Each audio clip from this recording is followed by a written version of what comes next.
मुंबऱ्यामध्ये एमआयएमचे नेते युनुस शेख आणि सैयद शेख यांनी आव्हाडांवर टीका केल्यावर आता आव्हाडांनी राष्ट्रवादीने किमान आव्हाडांची पाठराखण केली। जितेंद्र आव्हाडांच्या पाठीशी रोहित पवार हे राष्ट्रवादीचे पहिले आमदार उभे राहिले। निवडून आलात की कशीही भाषा वापरण्याचा परवाना मिळत नाही, खालच्या पातळीवरची भाषा खपवून घेतली जाणार नाही, अशी प्रतिक्रिया आता रोहित पवारांनी दिली आहे।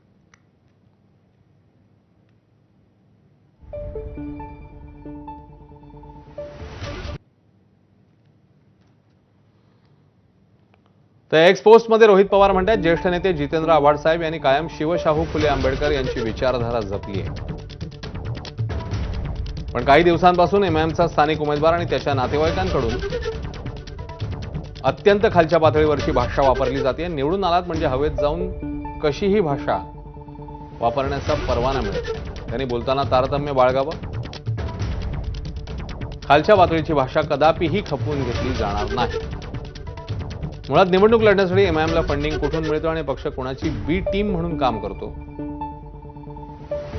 हे वेगळं सांगायला नको। निवडून आलात तर फालतू गरळ ओकण्यापेक्षा लोकांची कामं करावीत। आम्ही मात्र कायम आव्हाड साहेब यांच्या सोबत आहोत, असं रोहित पवारांनी या पोस्टमध्ये म्हटलंय। महापालिका निवडणुकांनंतर आता जिल्हा परिषद निवडणुकीत